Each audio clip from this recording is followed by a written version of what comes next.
Hey, what's up, you guys? Bloody Jacob here to give you my thoughts on Rob Zombie's Halloween, his first Halloween movie, which released in 2007. And I have quite the take that usually gets me lynched by the Halloween fandom, but it's something I've always stood by and probably always will. And that is that both of Rob Zombie's Halloween movies are my favorites of the franchise.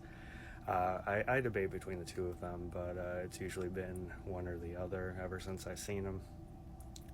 And I wanted to talk about that again today. And yes, I do prefer to the original. I prefer a few Halloween movies to the original. Just for me, I will admit, there's some of the dialogue that's a bit, cliche, a bit on the nose, for the whole, Michael's upbringing, white trash sort of deal. And while I understand some may prefer the approach and appeal of, knowing less and the kind of that mysticism that comes with it, for me, there's just more to engage with in this movie. I like seeing his childhood. I think Dag Fetch actually did a really nice job for being such a young actor. You see kind of like the subtlety and his sweetness. So maybe there's a chance for this kid in a different set of circumstances, and then it shifts to him just snapping, letting out like all this inner like rage and anger and violence. And I absolutely love and adore Scout Taylor Compton, and her as Laurie Strode. She is my definitive Laurie Strode. Yes. Even again compared to the original Halloween, Jamie Lee Curtis is very much a very vanilla, normal regular girl in that, and it just seems kind of robotic and wooden watching it these days. And for me, Scout is able to show, both in her performance as well as how it's written, just feels like more of an actual person in terms of personality and how she acts and everything, instead of just being like a typical like good girl in the neighborhood. I don't know. There's just something more authentic about Scout's Laurie, both on screen and off it. Or on screen and on paper, I should say. I think Scout does a really good job in this movie. I think even more so in Rob Zombie's Halloween 2. But in here, she just nails the initial basis with her character. You also have Danielle Harris in here as Annie, and I think she does a really nice job. I like her dynamic with Scout's Laurie and Kristen Cleave's character. Malcolm McDowell is perfect as Loomis. He doesn't try to be Donald Pleasance. He feels distinctly like Malcolm McDowell playing Dr. Loomis, but at the same time definitely respects and feels like another, very true version of the character updated.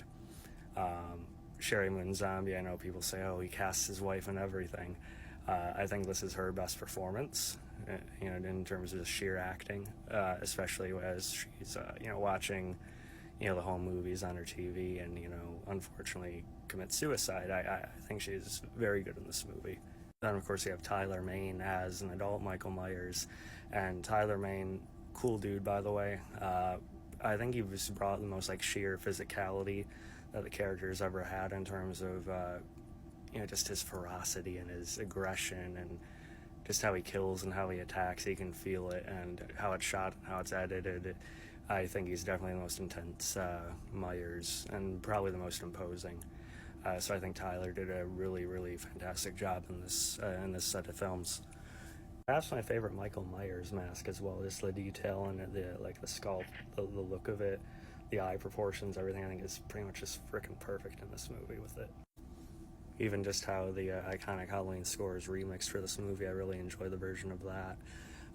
Whether it's a childhood portion of the film, which is like the first 30-40 minutes, or it's a portion that's more of the remake side of it, with adult Michael Myers, it just engages me a whole lot more. I even like the kids they have playing Tommy and Lindsay. Again, Scout does well, and the bulk of it with the chase segments through the house and everything. With regards to the ending, though, I can watch both the versions in the theatrical and unrated.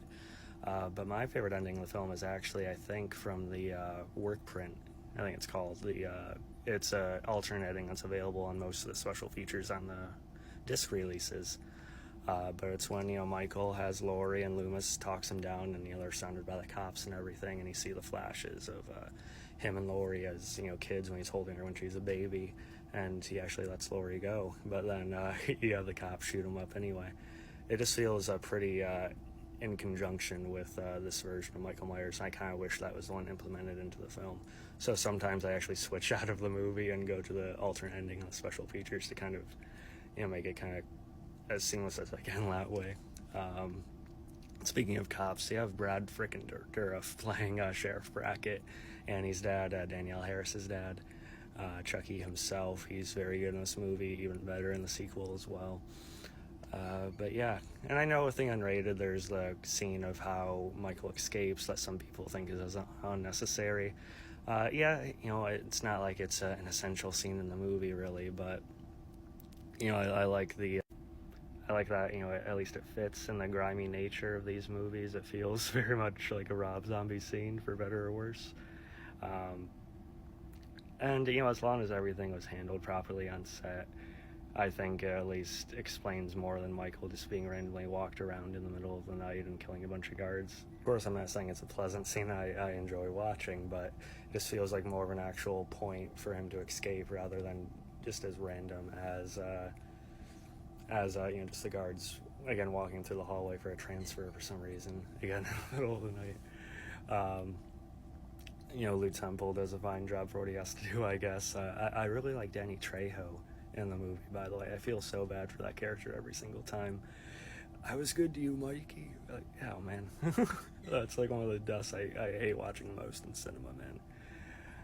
But yeah, I could go on and on about Rob Zombie's Halloween.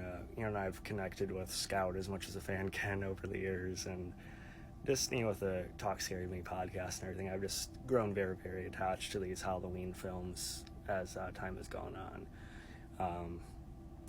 So I think I'm always going to be kind of personally tied to these movies. And I'm seeing a bit more support for them over the years, but they're still considered a lot of times the bottom of the barrel of the franchise, and I think that's just completely unfair, at least for me. But yeah, let me guys think about this. Do you actually enjoy Rob Zombie's movies too, or does it fall for you? Follow me on TikTok, of course, Twitter, and Instagram. If I had to rate these movies, or at least Rob Zombie's first Halloween movie, yeah, I'm giving it between like an A-, A+. It's one of my favorite slasher movies, one of my favorite horror movies of all time. Both of them. Peace.